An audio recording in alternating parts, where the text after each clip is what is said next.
Muchas gracias por la invitación al Pabellón del Conocimiento. La charla que tengo para el día de hoy, la conferencia, está relacionada con modelos de creatividad, específicamente con tres ítems que considero son importantes tener en cuenta cuando se analiza la creatividad como objeto de estudio: la inteligencia, la diversión y la inspiración. Eh, Mi nombre es César Palencia, soy el subdirector de investigación de Colegiatura Colombiana, y este es uno de los temas o una de las líneas de investigación que tenemos vinculadas a nuestro grupo eh, de trabajo, nuestro grupo de investigación. Como la creatividad es parte de uno de de las líneas de investigación que nosotros trabajamos al interior de la institución, pues nosotros concebimos la creatividad desde la perspectiva como un objeto de estudio. Por eso, cuando empieza uno a mirar la tendencia en relación con la creatividad y se va uno a los documentos de investigación, a los papers que han sido publicados, cuando uno hace un análisis, iniciando, buscando la palabra creatividad en estas bases de datos, específicamente en Scopus, empieza uno a observar que el, la palabra o la creatividad como objeto de estudio empieza a tener un incremento importante a partir de los años 2000, pues del finales de 1990 a inicios pues de la década del 2010, que tiene un incremento importante como objeto de estudio. Llegando a su tope más alto en el 2018, pues con una buena cantidad de papers relacionados con la creatividad. Convertir la creatividad en objeto de estudio. Porque antes se pensaba que la creatividad era un momento de lucidez, era un momento de inspiración que le llegaba a los artistas y que no podía ser entrenada, no podía ser estimulada, no podía ser fomentada. Y lo que demuestra este amplio interés académico por estudiar la creatividad es que sí puede ser analizada, sí puede ser entrenada, sí puede ser fomentada, y que tiene aplicaciones en diferentes campos. Esto es básicamente una imagen que nosotros podríamos encontrar en un buscador de documentos académicos y científicos, pero no quisiera quedarme solamente con eso. Lo que me interesa aquí es que observemos cómo del 2000 en adelante la creatividad se convierte en un objeto de interés fundamental. Cuando miramos los antecedentes de la creatividad, si bien podemos remitirnos pues a las escuelas clásicas o podemos remitirnos a algunos filósofos que empezaron a hablar sobre ella, a mí me interesa ver la creatividad como un campo de conocimiento en el que se vinculan diferentes intereses. Empieza a medirse cobijada por un interés naciente a principios de 1904 específicamente. Empiezan a aparecer estos test para medir el coeficiente intelectual, y la característica de este coeficiente intelectual es que son test aplicados con una única respuesta, es decir, hay una sola opción de responder frente a unas preguntas o frente a unos planteamientos, unos problemas. Eh, Luego de 1904, es decir, hacia la década ya del 60, empiezan a aparecer los primeros modelos para medir la inteligencia, de esos primeros test, que ya tienen otra particularidad, y es que no hay una única respuesta posible, sino que hay múltiples respuestas, y también ellas tienen una particularidad y es la originalidad de las respuestas. Entonces, si ustedes observan en la imagen, aparece a partir de 1964 unos primeros test para medir la creatividad. Entre el 64 al 74, es decir, en esa década, empiezan a afinarse esos test, convirtiéndose en uno de los más importantes o de los más relevantes, las pruebas de habilidades de Guilford en el 67 y la prueba de pensamiento creativo de Torrance en el 74. Esos dos test son como los que han trascendido y los que han convertido la creatividad en un elemento medible. ¿En qué se han basado estas estructuras de medición? Voy a tomar para el ejemplo el test de Guilford, que es del 67. Lo que se parte para medir es que a partir de la psicología se habla de dos tipos de pensamiento. Un pensamiento convergente, que lo que busca es la reproducción y la memorización de conocimientos. Entonces hay un conjunto de aprendizajes que son acumulativos, que nos vamos sumando a lo largo del tiempo, y luego cómo usamos ese aprendizaje. Y aparece también el pensamiento divergente, y es esas formas estratégicas, creativas, en las que hacemos uso de ese pensamiento o de esa información que hemos acumulado. A partir de esas dos combinaciones, Guilford dice que propone que deben haber tres ítems a partir de los cuales podemos medir la creatividad.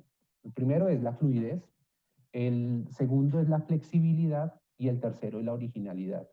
Esos tres elementos se miden precisamente en la medida en que tenemos mayor posibilidades de respuestas o multiplicidad de respuestas, y a mayor originalidad, menor frecuencia de la misma. Vamos a ver en otros modelos de estructuras de pensamiento creativo cómo se pueden identificar o cómo se pueden ver ellos.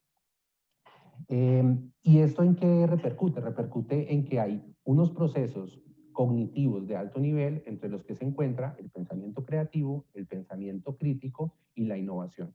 Son espacios donde incide de manera positiva estos tres ítems a partir de los cuales se evalúa. Si nosotros nos remitimos a las lógicas con las que trabajaban estos primeros psicólogos interesados por la creatividad, indudablemente vamos a llegar a un elemento en común, y es el cerebro. ¿Cómo funciona el cerebro? ¿De qué manera el cerebro va generando experiencias conscientes? Y cómo esas experiencias conscientes se pueden diversificar y convertirse en manifestaciones del pensamiento creativo. Entonces, si nosotros pensamos en la metáfora del cerebro, el cerebro como esta nuez, que hasta antes de la década del 50, básicamente la forma en que teníamos para poder estudiar el cerebro era abriendo la nuez, y pues al abrir la nuez cambiaban las particularidades o el comportamiento del mismo cerebro. Después de la década del 50, el desarrollo tecnológico nos permite crear nuevos dispositivos que nos permiten estudiar el cerebro sin necesidad de abrirlo. Entonces, identificar que el cerebro básicamente funciona por estímulos electroquímicos. ¿Cómo ingresan estos estímulos o cómo ingresa mucha de esta información? Ingresa como si fuera un sacacorcho, ¿cierto? Ingresa por algo que nosotros llamamos sentidos. Esta información se acumula en nuestro cerebro. Mucha de ella obedece a información de tipo genética que ha sido acumulativa a lo largo de los años y a lo largo de la evolución humana, y la otra información que ingresa y se aloja en nuestro cerebro tiene que ver con la cultura, y es la manera como la adaptación al lugar donde nosotros nos encontramos, al medio ambiente, a las condiciones a las que estamos expuestos, inciden en un elemento que es la imaginación. Si nosotros pensamos en el cerebro como este gran órgano que ha venido evolucionando, cambiando, que se ha venido haciendo mucho más complejo el estudio de él, y en el que en comparación con otros mamíferos muy cercanos a nosotros, ha venido achicándose, pero haciéndose cada vez más complejo. Nuestro cerebro es básicamente conocemos muy poco acerca de él. Y en comparación con otros mamíferos, podemos demorar hasta 25 años en llegar a una maduración completa de nuestro cerebro. No en términos de crecimiento, sino en términos de experiencias. Nos demoramos más o menos esos 25 años. Y si lo miramos en comparación con otros mamíferos, por ejemplo, si pensáramos en un búfalo en las estepas africanas, este mamífero necesita un tiempo relativamente corto, es decir, en un año ya tiene las condiciones necesarias cerebrales para poder habitar las estepas africanas. Ya conoce todas las particularidades de dónde se alojan los riesgos, dónde encuentra la alimentación, cuál debe ser su comportamiento. A lo largo de un año él ya tiene toda la experiencia necesaria para poder habitar ese mundo. En el caso de los humanos necesitamos 25 años de experiencia acumulativa que se vincula a nuestra memoria, y eso nos permitiría movernos en el resto de nuestro tiempo. ¿Cuál es la diferencia? La diferencia es que si nosotros cogiéramos este búfalo que se demoró mucho menos tiempo y lo cambiáramos de hábitat, estaría irremediablemente condenado a su muerte. Mientras que nosotros nos demoramos en términos de experiencia mucho más tiempo, pero podemos adaptarnos a cualquier condición y a cualquier particularidad. Ahí es donde entra el pensamiento creativo, porque esa adaptación, esa capacidad para imaginar y adaptarnos, nos la posibilita la creatividad. Y es una característica del cerebro, en este caso el cerebro humano. Nosotros cuando observamos nuestro mundo, pareciese que estuviésemos en una caja como cuando jugábamos como niños. Vemos apenas por un huequito de esta caja lo que ahí habita el resto del mundo. Y eso que vemos es lo que nos permite percibir nuestros sentidos. Entonces, hay mucha información que se nos escapa. Por ejemplo, si pensamos en términos de la amplitud de ondas, nosotros tenemos un fragmento solamente de lo que podemos percibir en términos visuales, pero hay mucha información que se nos escapa. En términos auditivos pasa igual, en términos de percepción olfativa o en percepción gustativa también nos pasa exactamente igual. Tenemos unas condiciones muy limitadas, es como si viéramos a través de un hoyo en una cajita. Nuestros sentidos, de los cuales hablamos, que normalmente hablamos de 5, hay también otros modelos que hablan de 12 sentidos, porque aparece el sentido kinestésico, aparecen otros sentidos asociados que se amplía la lógica de los sentidos. Los dos sentidos por excelencia del conocimiento son lo visual y lo auditivo, y que son dos sentidos de distancia. No necesito acercarme a un objeto para poderlo percibir, o me llega la información a través de las ondas en nuestros oídos y a partir de ahí nosotros percibimos esa información. A diferencia de los otros tres sentidos, el tacto, el gusto y el olfato, en el que se necesita una percepción, un conocimiento corporal.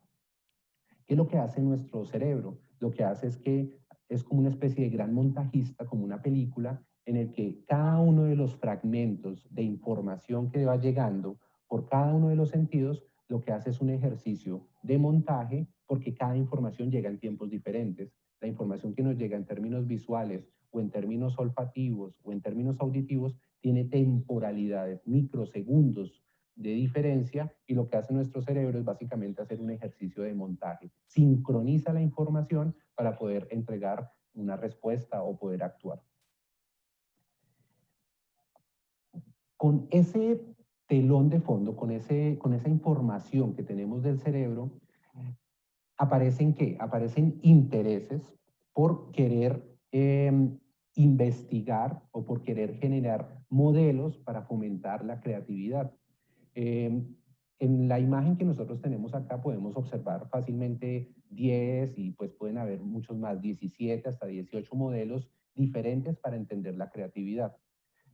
Algunos de ellos, por ejemplo, el de las 4 Cs, que son 4 modelos de creatividad, o el modelo de la solución creativa de problemas, son técnicas o son estrategias para entrenar nuestra capacidad creativa, para poder aplicarlo a diferentes situaciones, muchas de ellas aplicadas a la educación, otras aplicadas al sector empresarial, otras aplicadas a nuestra propia vida y a nuestra propia capacidad creativa.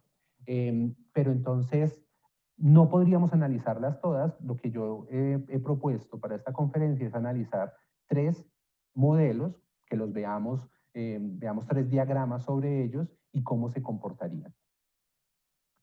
El primero es el modelo de las 4 Cs. ¿Qué podemos entender con este modelo? Es que hay 4 formas de entender la creatividad.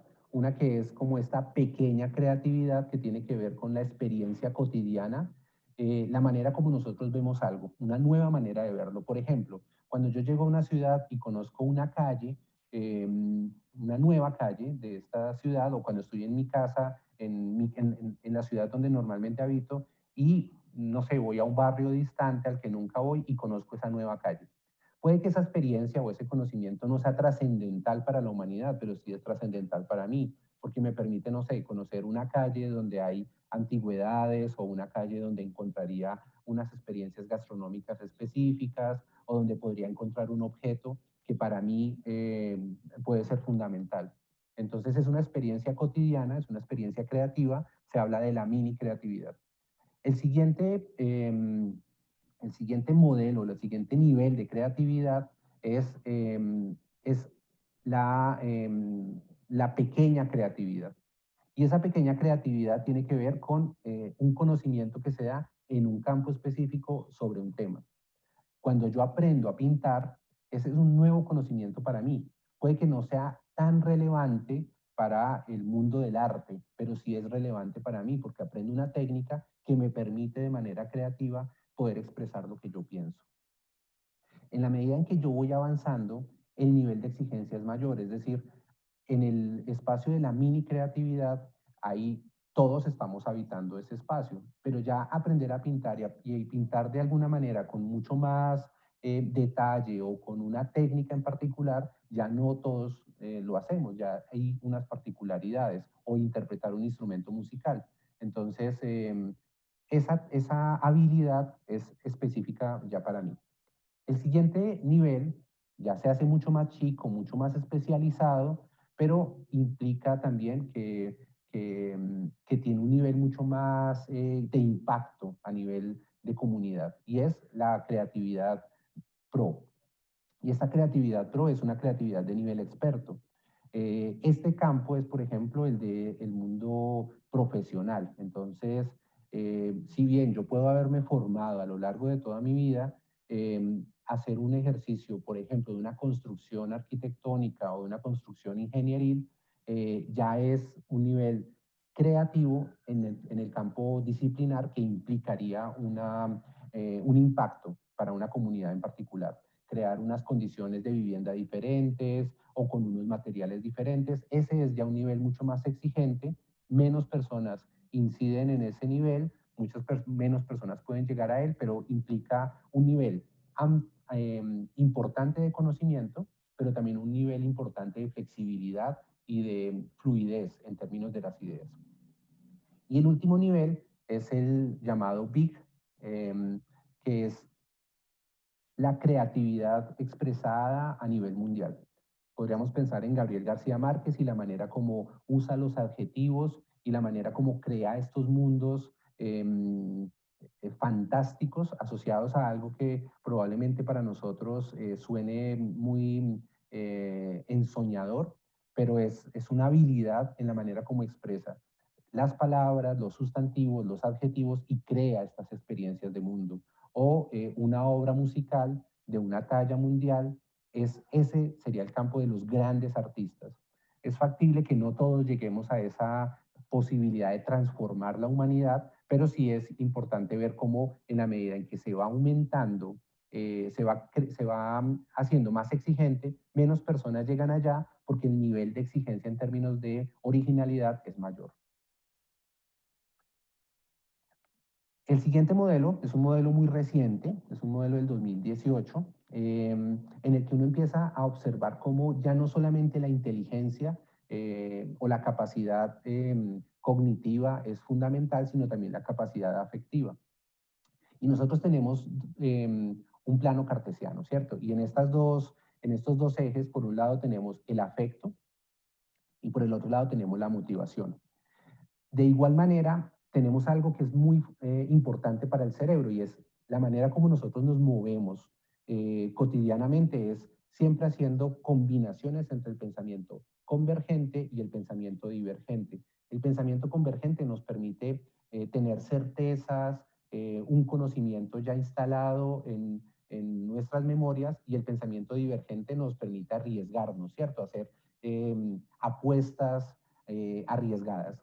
Ahí es donde va entonces, entre las certezas, en la medida en que estamos más cerca del eje, somos mucho más preventivos, tenemos un conocimiento ya instalado, en la medida en que nos alejamos de él, somos mucho más arriesgados, mucho más proactivos, tenemos una mayor flexibilidad en términos cognitivos y hacemos apuestas más arriesgadas. Nuestro cerebro todo el tiempo se está moviendo, o nuestro comportamiento todo el tiempo se está moviendo entre esas apuestas seguras, donde yo tengo confianza, tengo seguridad, pero otras donde me arriesgo, donde hago un ejercicio mucho más aventurado, una apuesta más aventurada. Este es otro modelo que también es muy interesante y es la manera también como nosotros al final nos comportamos. En este paper en específico estaban haciendo un análisis sobre la cantidad de formas en que parpadea, de cantidad sí, em, de la manera como nosotros prestábamos atención a la información. Entonces, a mayor parpadeo había una mayor cantidad de distracción, a menor parpadeo una mayor cantidad de atención. Entonces, se estaba haciendo el ejercicio en relación con esta información para ver qué tanto era tan significativo o tan estimulante era para las personas en términos de lo creativo o no creativo de una información. Otro campo que también me parece muy, el tercero y último de los que tengo para mostrarles tiene que ver con la experiencia del fluir. Pareciese ser que este ejercicio de estar ampliamente motivado y estar en una zona donde nos movemos y dejamos que sencillamente el control y la información que nosotros tenemos nos permita fluir en ese espacio, es muy llamado por los deportistas como la zona. Y es porque nuestro cerebro está tan cómodo con una actividad que sencillamente dejamos fluir, dejamos irnos. Cuando analizamos la experiencia del fluir y empezamos a observar las emociones que rodean el fluir, en el espacio inmediatamente contrario, en el otro espacio, en el otro extremo, está la apatía. Pareciera ser que la apatía es la particularidad que hace que no nos movamos, que no hay ningún desafío, no hay ninguna habilidad en juego. Y en el otro extremo tenemos el fluir, es la capacidad de movernos, hay desafíos, hay habilidades que se nos exigen y que somos buenas en ellos. El fluir como tal, en esta esquina en la que se encuentra entre dos habilidades. Una, la excitación, es decir, hay un nivel amplio de euforia, hay un nivel amplio de deseo, de intereses, y en el otro el control, es decir, yo me siento seguro, conozco lo que estoy haciendo, pero también me dejo llevar. Cuando practicamos un deporte y somos muy buenos en ese deporte, o cuando practicamos una actividad como puede ser el dibujo, puede ser, no sé, algún tipo de manualidad, hay un momento en que nuestro cerebro pareciese ser que se dejara llevar, que se desconectara. Disfruta de la actividad, es decir, está ampliamente estimulado, está ampliamente excitado, maneja muy bien, si es una habilidad de tipo manual, maneja muy bien las herramientas, se deja llevar por el uso de la herramienta y sencillamente fluye. Sería muy desgastante para el cerebro estar en un espacio exclusivamente de excitación. Eso le implicaría una inversión de energía muy amplia, muy alta. Y tener todo controlado también implica tener un espacio demasiado cerrado. Entonces, como que el punto medio es este espacio del fluir. Esta experiencia del fluir me parece que es un poco lo que se manifiesta cuando la creatividad está formulada adecuadamente con un conocimiento amplio y, y, y se ha ido sumando información. Es como el ejercicio de las 4 Cs, en la medida en que vamos aumentando nuestro nivel de experiencias, experiencias que van siendo cada vez más exigentes, que se va acumulando información, las posibilidades de ser ampliamente creativo también son mayores. Aquí tengo en la gráfica, tengo la imagen, tengo 3 imágenes. De esas 3 imágenes, las 3 imágenes tienen agua. El agua es del mismo cauce, corresponde a un mismo cauce del agua. La primera que está allí es el nacimiento del río Jordán. Es un río de agua dulce. La segunda, que está en la franja media, corresponde al mar de Galilea, y la tercera corresponde al Mar Muerto. Resulta que hay una historia que me pareció muy linda, que escuché de alguna de mis profesoras en algún momento, y es que eh, el fluir implica dejar ir, e implica también esta metáfora del agua, ¿no? Es como el dejar correr. Y estos tres lugares tienen algo en común. El río Jordán nace a partir del afluente de tres ríos. Tres ríos llegan al río Jordán, a partir de ahí se conforma el río Jordán. El río Jordán empieza su cauce lleno de naturaleza, mucho verde, muchos animales y pues muchos peces, y llegan a la majestuosidad de conformar lo que se llama el mar de Galilea. El mismo río Jordán tiene este cauce y conforma el mar de Galilea. Y el mar de Galilea es también muy lleno de vida, ¿cierto? Hay mucha actividad fluvial, muchos peces, hay mucha entorno en términos humanos y hay mucha actividad en relación con él. En, a la salida del mar de Galilea, el agua sigue su cauce, va recogiendo minerales y en la medida en que va avanzando empieza a salitrizarse muchísimo más, hasta que llega a un lugar donde no corre más el agua y es el Mar Muerto. El mismo cauce del río Jordán llena el mar de Galilea y va a terminar en el Mar Muerto. Aquello que se acumula tiende a morirse. Es como la metáfora de este mismo recorrido. Cuando nosotros observamos el mapa, si ustedes ven, empieza el valle del río Jordán y es el mismo río que termina en el Mar Muerto. El Mar Muerto no corre el agua, ¿sí? Todo se acumula allí, no deja fluir. Y es como la gran metáfora de la vida.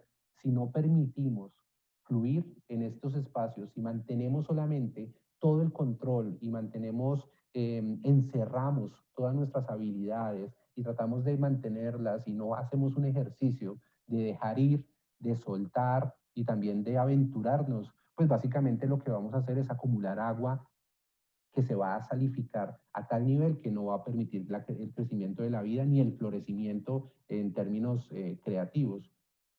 Básicamente la metáfora es la idea del mar de Galilea, permitir que llegue agua y que nos atraviese esta agua, y esta agua es la metáfora del conocimiento, nuevas experiencias, nuevas maneras de ver el mundo, nuevas percepciones, permitir que nos invada la energía creativa y dejar que pase, pues para no convertirnos en la metáfora del mar muerto. El agua es la misma, pero la manera como va fluyendo es muy diferente. Y en esa misma relación, traigo una imagen que me pareció muy linda cuando la vi, y es la idea del fluir. Estamos tan tan interesados en querer impactar, en querer controlar, en querernos mostrar, que no permitimos fluir. Y ese fluir, que a mí me encanta la imagen de esta abuela, está sencillamente en el estar ahí, en el vivir ese momento y en el disfrutarlo. Creo que la cara de plenitud de ella no es la cara de euforia de las personas que la rodean, ni es el silencio absoluto en el que tampoco la toca ni la conmueve nada, es decir, no hay una imagen de apatía como veíamos en la imagen del modelo del fluir, sino que es el estar ahí disfrutando y permitiendo ese espacio.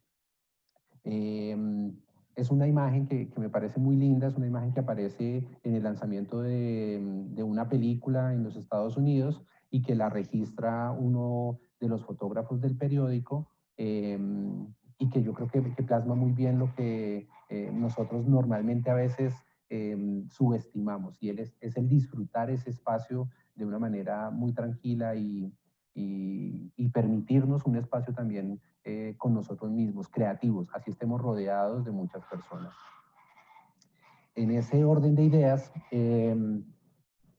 la creatividad sí es susceptible de ser entrenada. La creatividad hay técnicas desarrolladas para ella que pueden incidir no solamente en nuestra vida muy particular, muy personal, sino que también pueden incidir en nuestro círculo familiar y de amigos, o también podemos incidir en términos laborales y empresariales.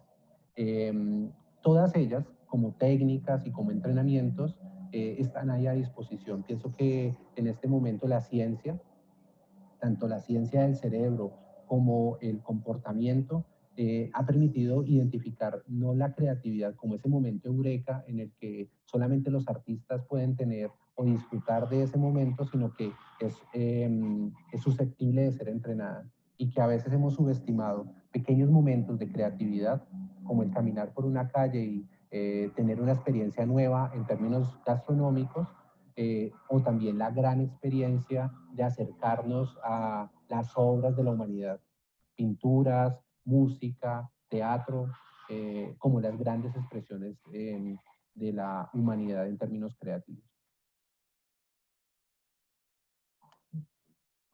Eh, Eso sería lo que traía para presentarles el día de hoy. Muchísimas gracias a Colombiatex de las Américas por la invitación que nos hizo a participar en el pabellón del conocimiento.